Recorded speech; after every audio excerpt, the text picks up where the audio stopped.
हरी शरणम गाइस। आज हम रिवाइज करेंगे अपने नोट्स में से जो भी हमने अब तक के चैप्टर 3 के श्लोक कीजिए करें। देखिए, सबसे पहले आता है जो थॉट्स हैं वो किसके कारण आते हैं, वो प्रकृति के गुणों के कारण आते हैं। कोई भी व्यक्ति एक मोमेंट के लिए भी बिना कर्म किए नहीं रह सकता। और यहाँ पे इस वर्ड पे फोकस कीजिए, किसके कारण आते हैं, विवश होकर आते हैं। मीन्स जो थॉट्स हैं वो आप जानबूझ के नहीं ला रहे, वो आपकी प्रकृति के कारण, आपके प्रवृत्ति के अकॉर्डिंग वो विवश होकर आ रहे हैं, फोर्सफुली आ रहे हैं, प्रकृति के कारण आ रहे हैं।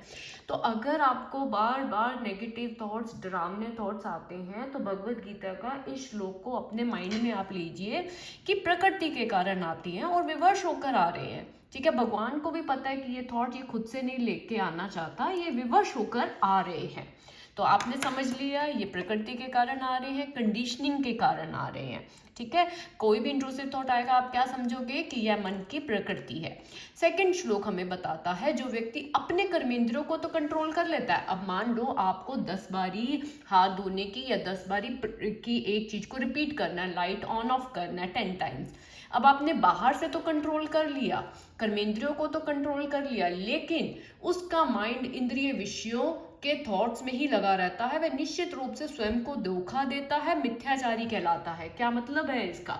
बाहर से रिचुअल रोक लिया, अब आपको मन में जो एक आवाज आएगी कि तूने गलत किया, तुझे हाथ धो लेने चाहिए थे, तुझे पूजा कर लेनी चाहिए थी, तुझे ये थॉट नहीं लेके आना चाहिए था। जो मानसिक बात चल रही है, कंपल्शन चल रहा है, आपको उसको पहचानना है और आपको उसमें उलझना नहीं है। उन विचारों को सच या भगवान का संकेत नहीं मानना, आपको मेंटल कंपल्शंस को पहचानना है।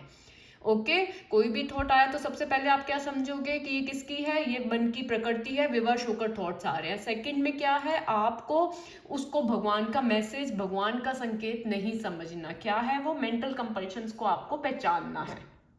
ओके, अब आता है हमारा थर्ड श्लोक।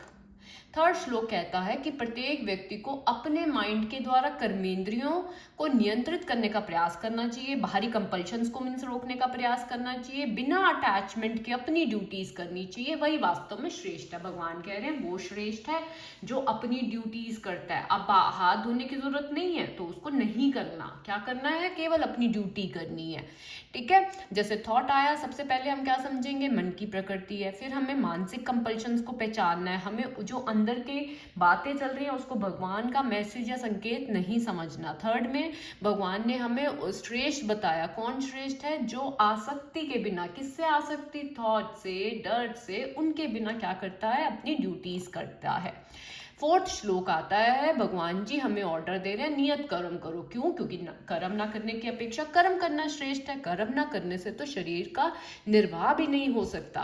देखिए, अगर ओसीडी का फियर या अनवांटेड थॉट्स आए, उनके रिचुअल्स या कंपल्शंस करने की बजाय आपको अपनी नियत ड्यूटीज करनी है। तो भगवान ने आपको सीधा बोल दिया है कि आपको रिचुअल्स नहीं करनी, क्या करनी है, नियत ड्यूटी। नियत ड्यूटी का क्या मतलब होता है? जो भी आपको ड्यूटीज अलाइंड है, अगर आप स्टूडेंट हैं, जो भी जॉब करते हैं, वट आपकी ड्यूटीज है। ठीक है, उसके बाद हमारा श्लोक नंबर 5 आता है कि श्री विष्णु के लिए यज्ञ रूप में कर्म करना चाहिए, अन्यथा कर्म के द्वारा इस भौतिक जगत में बंधन उत्पन्न होता है। उनकी प्रसन्नता के लिए नियत कर्म करो, इस प्रकार तुम कर्म के बंधन से सदा मुक्त रहोगे। क्या मतलब है इसका? कि हमें हरि की प्रसन्नता के लिए नियत कर्म करना है। ऐसा अब हरि ने हमें बोल दिया कि आपको अपनी ड्यूटीज करनी है। अब ऐसा नहीं है कि आप कोई भी ड्यूटी करोगे, नो, जो नियत ड्यूटी है। और हरि हमसे कब प्रसन्न होंगे, याद रखिएगा, जब हम श्री हरि के आदेश का पालन करेंगे। ओसीडी का पालन करेंगे तो ओसीडी को खुश कर रहे हैं, हरि का पालन करेंगे तो हम अपने हरि को खुश कर रहे हैं। ओके, हमें किसकी प्रसन्नता के लिए कार्य करना है? अपने हरि की प्रसन्नता के लिए कार्य करना है। श्लोक नंबर 6 आता है हमारा, सृष्टि के प्रारंभ में समस्त प्राणियों के स्वामी ने विष्णु के लिए यज्ञ सहित मनुष्य तथा देवताओं के संततियों को रचा और उनसे कहा, तुम इस यज्ञ के द्वारा सुखी रहो, क्योंकि इसे करने से तुम्हें सुखपूर्वक रहने तथा मुक्ति प्राप्त करने के लिए समस्त वांछित वस्तुएं प्राप्त हो जाती है। अब यहाँ है कि हमें विष्णु के लिए यज्ञ करना है। मीन्स हमें जो भी अपनी ड्यूटीज करनी है उसको एक तो कैसे करनी है, बिल्कुल निष्काम भाव से अपने नियत कर्म करने हैं। और उनको विष्णु के लिए यज्ञ का मतलब है उनको हरि को, अपने प्रभु को समर्पित करते हुए करना है। ठीक है, भगवान को समर्पित भाव से करना है और उनके बताए हुए मार्ग के अनुसार करना है। तो चैप्टर 6 क्या हो गया हमारा, ये हो गया कि हमें भगवान के बताए हुए मार्ग और भगवान को समर्पित भाव से कार्य करना है। अब आता है श्लोक नंबर हमारा 7।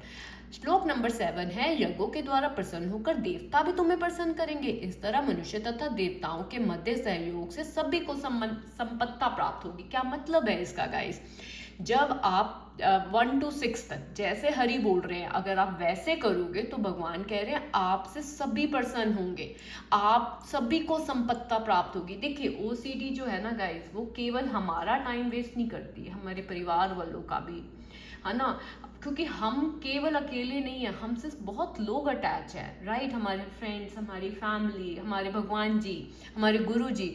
तो अगर हम अपनी चीजें नहीं कर रहे ना, तो अगर हमें सभी को संपन्न करना है, हैप्पी करना है, तो हमें अपने नियत कार्य करने होंगे, ठीक है। तो ऐसा करेंगे अगर हम हरि के बताए हुए हरि के आदेश को हरि को समर्पित भाव से करेंगे तो हमसे सब क्या रहेंगे, प्रसन्न रहेंगे।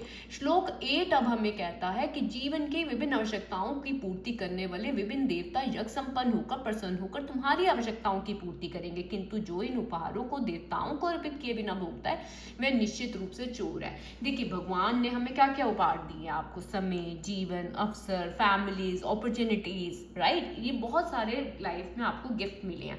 अब ओसीडी में क्या करते हैं, हम अपने समय को, जीवन को बार बार रिचुअल्स में लगाने की बजाय अपने नियत कर्म और वास्तविक जीवन की जिम्मेदारियों में लगाना सीखना है।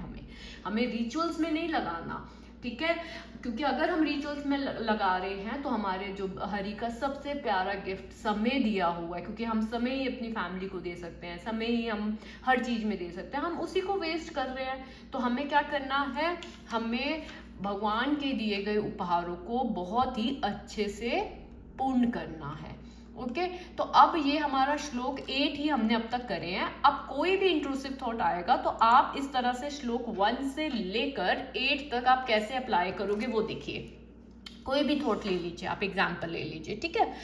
थॉट आया, सबसे पहले आपका समझोगे विवश होकर आ रहे हैं क्योंकि ये मन की प्रकृति है। सेकंड, मैं आपको उन थॉट्स को भगवान का आदेश नहीं समझना, मेंटल कंपल्शंस, जो मेंटल बातें चल रही है आपको उनको पहचानना है कि हाँ ये ओसीडी की ही चाल है। थर्ड, आपको क्या करना है, थॉट से बिना अटैच हुए अपनी ड्यूटीज करनी है। कौन सी ड्यूटी करनी है, नियत ड्यूटीज करनी है 4th नंबर पे। 5th में किसकी प्रसन्नता के लिए कार्य करना है, हरि की, ना कि ओसीडी।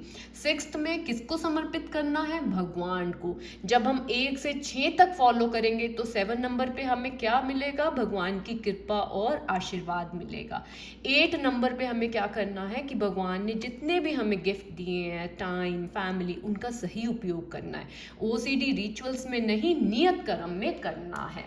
देखिए गाइस, अगर आपको अपने जीवन में ओसीडी फ्री होना है, ठीक है, आप चेंज चाहते हैं, तो ये जो चेंज है ना, ये केवल और केवल गाइस आपसे ही स्टार्ट होगा, ठीक है। ट्रस्ट में, आप 1 दिन 2 दिन जब रिचुअल्स को ब्रेक करोगे, आपको स्टार्टिंग में टफ लगेगा, 1 दिन 2 दिन आप देखोगे कि हाँ ये सब चीजें नॉर्मल है, इसके बाद भी आप अपनी एक्टिविटीज कर सकते हो, ठीक है।